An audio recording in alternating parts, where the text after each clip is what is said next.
This is the Mitsubishi CT-3762QEM.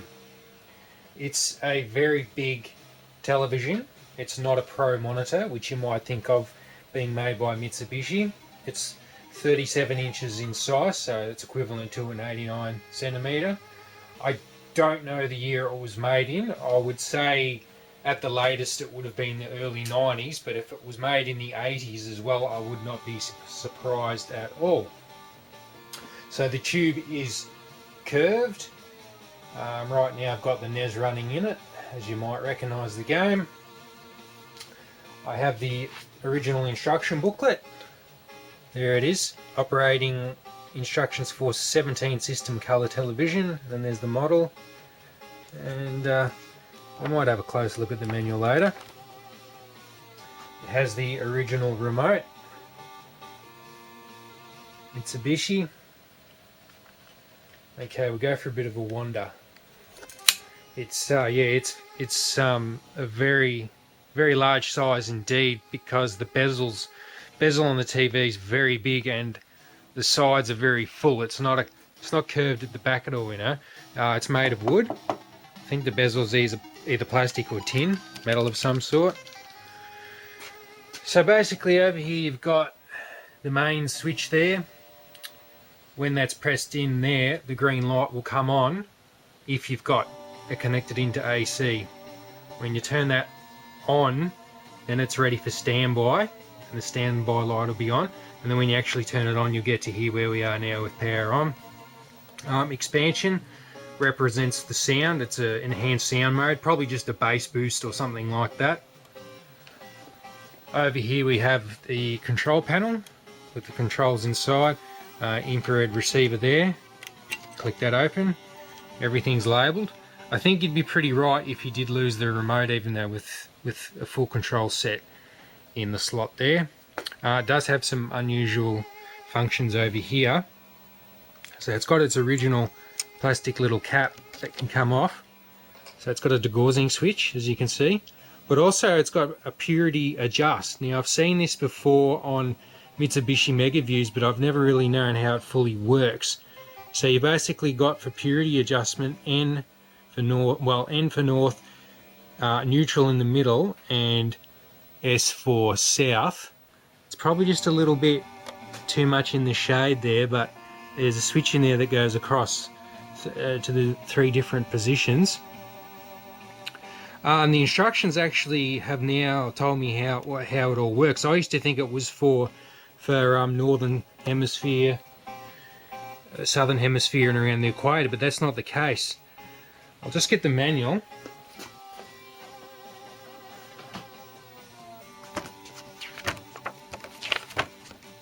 So, adjustment for color purity. It's got a chart here to show you how to adjust it, and this is concerning the direction of the TV, not the hemisphere it's in. So basically, if it's a northerly direction at all, you switch the purity switch to north. If it's a southerly direction at all, you go to south, and if it's east or west, it's neutral. It just happens to be in a neutral position. In an easterly facing direction right now where I put it in the shed here, so I'm right on neutral there. And then there's also a strength switch. If you need more enhancement there, you can go with the strength and increase it. But I think the purity's good right now. Expansion button, as we said before, volume, up and down, TV, AV. There's a V-hold knob there. I haven't had to use it. On some of these old CRT, sometimes they don't really go into 60 Hz mode without an adjustment on the V-hold, but this one's fine. There's a display button there. It just lets you see the on-screen display if you want at any particular time. RGB, that's a bit of a giveaway. But yes, it does have on-screen display. Functions. Where are we? Just here. Functions. Simply for brightness, contrast. Oh, I've gone a bit too far. Sorry. Contrast, sharpness, treble, bass, tint, and I think there's also balance of sound somewhere. Yeah, there. We've got things for tuning the channels and so forth. There's also a system, I think systems for, it's possibly a manual selection of NTSC and PAL. But it auto detects NTSC and PAL fine, no problems at all. You don't have to change anything with the remote. It's got two fairly big chunky speakers inside. Here's the grill. You would have been nearly able to rotate the television on its side for tape play, because it probably would have sitted on the sides there because it's just so flat, except for the speaker grill. You'd probably actually have to remove that if you wanted to rotate it onto its side.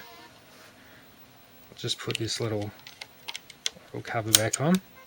Let's go back, well, let's go around the back and have a look at the connections on this thing. It's quite startling actually, because it's got a wooden back, which makes it look really old. Really gives it a bit of a retro look there.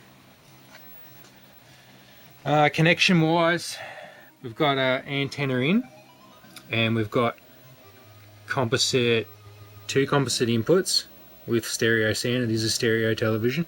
And then we have two sets of composite out, and we have connections for speakers, external speakers, and the all important Scart. That is really the crux of the issue there. That's the real deal there. It's got the Scart socket, and there's a couple of switches here. Surround for sound. It's currently set to internal, so you're hearing sound from inside the TV. If you go to external, the sound goes and it's just outputting to here, but go back to internal. And display on off, what this does is displays NTSC in words, you know, on the on-screen display when it detects it, and same with PAL, it just displays it briefly. That's simply all that switch is. It just turns on and off that function, but I've put it to on because I like to know what it's on at a given time. There's your power lead, that white cable there with an Aussie plug on the end, of course.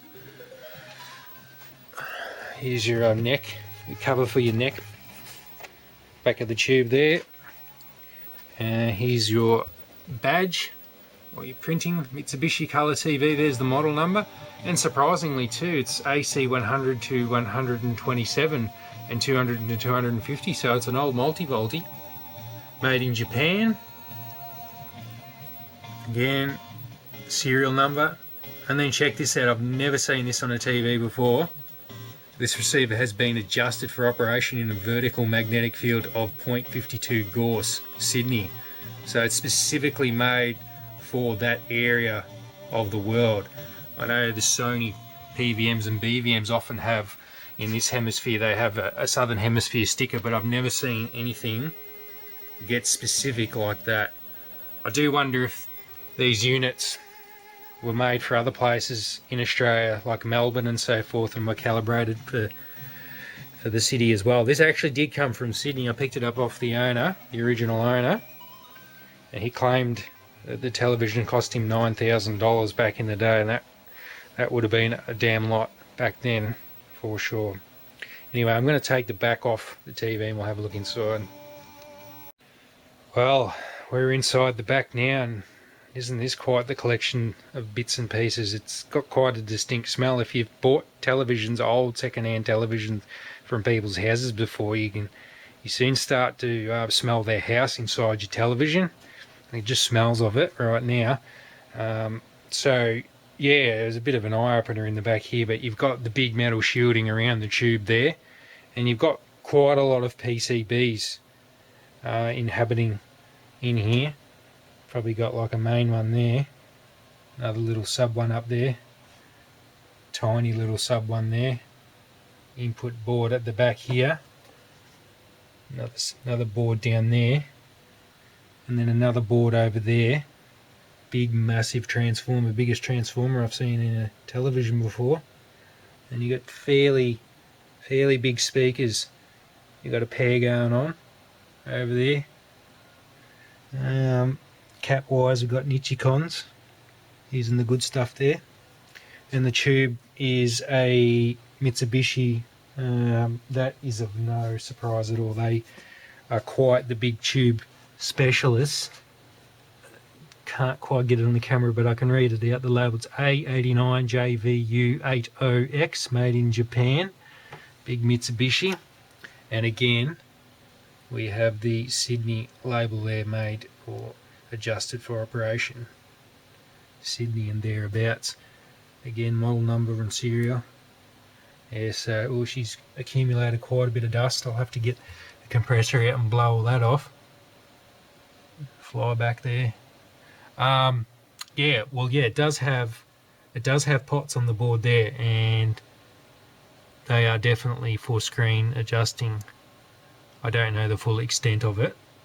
I don't know if there is a service menu for the TV. I really can't find much data. I can't find hardly anything on the internet about this model here at all, so I don't think I've got any chance of getting into a service menu, but I'd probably say it doesn't have one, and you have to go to the pots on the board to make any adjustment. There's your neck board, conversion strings there. So yeah, it's something different. And big anode cap there in the shade that you probably can't see up the top of the tube there. Righto, let's play something. Actually, we'll just have a quick look through the manual. I'll just make it quick. Contents, general information. There's that adjustment of colour purity that I talked through before, showing you the controls. There's a remote, operation, connections, Scart connector there. Interesting, it's got actual placement of the aerial lead and power lead, not to go within that stripe zone. It's very unusual, no good. You see he's got it up over the neckboard cover there, that's no good, you don't want that, probably cause interference. And then the all important Scart, the pin out of the Scart. It's got all the colours in, so you know it's got RGB. Tuning, cabinet care, colour adjustment, too little colour, too much colour, ideal. And then some tips, safety tips with some funny little illustrations. So that's the book, but again there's no date on it. There's no date on anything on the TV at all. And while I'm here, there's the badge, and then there's another one over here, which I don't know what these numbers represent. 14, full auto system plus 3. Pinned on there. Okay, let's get the NES on. RGB, it knows its role. And even on the remote, there's a button specifically labelled RGB. That's awesome. Again, using the Famicom here, or AV Famicom NES. I've called it NES, but one and same thing really. I've got 240p test suite running, and with the grid pattern up, and it's pretty square. It's pretty good. We're talking about a very big tube here. I'd probably only criticise it really down in the bottom left. It's just a bit kicked up, maybe hard to see. Just angles up a little bit in the corner there, but sharpness wise, it's pretty good in the corners. A little bit misconverged there in the top right. But you know, not bad at all really. Impressive. Linearity seems fine. You know, if your linearity's out, you can get a feeling of curvature on the screen, whereas a scrolling object that comes in from the right of the screen that goes out to the left, if the linearity's out at the right edge, you can sort of feel it's like curved or squashed a bit, and then it comes good on the rest of the screen. But I haven't felt that, and I don't really see any issues there with those circles. They look quite circular, so linearity seems fine. Okay, go for a gun light phaser test.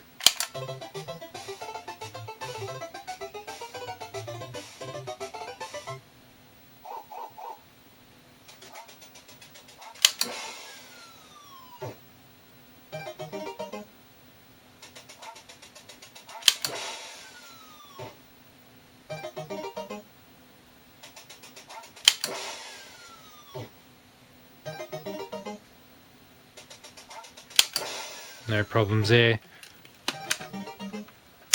It's not a 100 Hz television at all, which is crucial. And guns will work, no problems at all. Now the video wouldn't be complete without a quick little test in composite, more so just to see that it does do PAL and NTSC. So yes, it's got the PAL logo there. It's a PlayStation 2 PAL that's booting up in PAL, but I've got an NTSC disc inside which will switch the system over to NTSC once it's fully booted.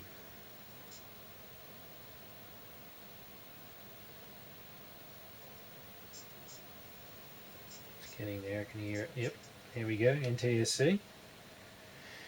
And this is Sega Ages Fantasy Zone collection. There's no scrolling problem, the colours present, so it's definitely compatible with NTSC and PAL over composite and Scart RGB, but that does look horrid in composite, I must say, as you would expect. So let's go back into RGB and finish this video off.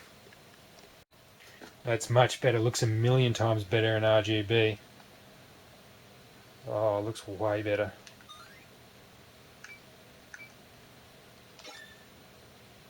Let's get it into 240p mode though. You can stop that flickering. Interlace look. Display settings.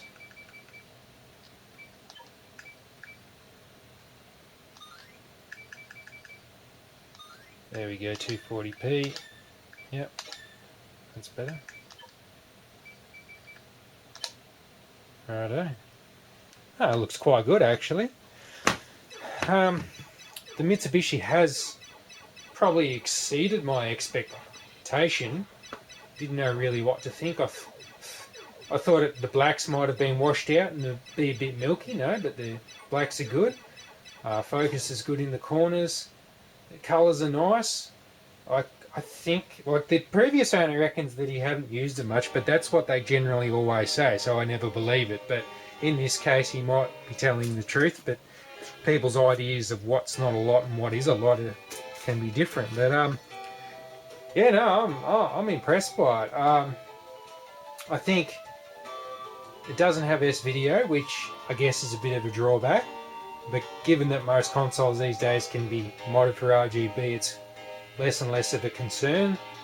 A service menu would have been nice, but you can adjust screen properties inside the TV. I don't know how exhaustive that is, yeah, no, I'm impressed. I'd kind of take this over a Mitsubishi Megaview in a way, just for the aesthetics of the actual television, of the timber cabinet. Probably looks better than a Megaview just cosmetically on the outside, but again, you've only got 15K here with the television version. This probably uses the same tube inside as the Megaviews, but and I must say also that of the old Mitsubishis that I've had, I've had a few big old Mitsubishis, Megaviews and things like this, but always work. They just seem to be flawless with no problems at all. I haven't had a lot to really say that with certainty, but after a while, when you're collecting televisions, you get a lot of faulty ones. But Mitsubishis, they just seem to work. They are bulletproof almost. Does have a bit of blooming, so when you get a bright flash on the screen, it tends to distort a little bit. Things sort of shrink or enlarge, but that's probably the only criticism I could say about it. Yeah, no, a very nice television, probably very, very rare. I've never seen it before, and I've seen another Mitsubishi from a similar time that also had Scart in the back, so I would guess that Mitsubishi were running with Scart for a few years, back in that late 80s time, early 90s, just like Sony were, so they were really bringing out some good models back then, and they should have kept going with it too, because Mitsubishi have built some good TVs, but without Scart, most unfortunately for us here in Australia. So I think I had something else to say, but I just can't remember it. Yeah, no, it's a beauty. It's no doubt about that. It's a real good set, and thanks for watching. A little bit late with this one, but I've got more videos to make and more things to show. Sorry, so just keep watching and stay tuned. Thank you. Bye.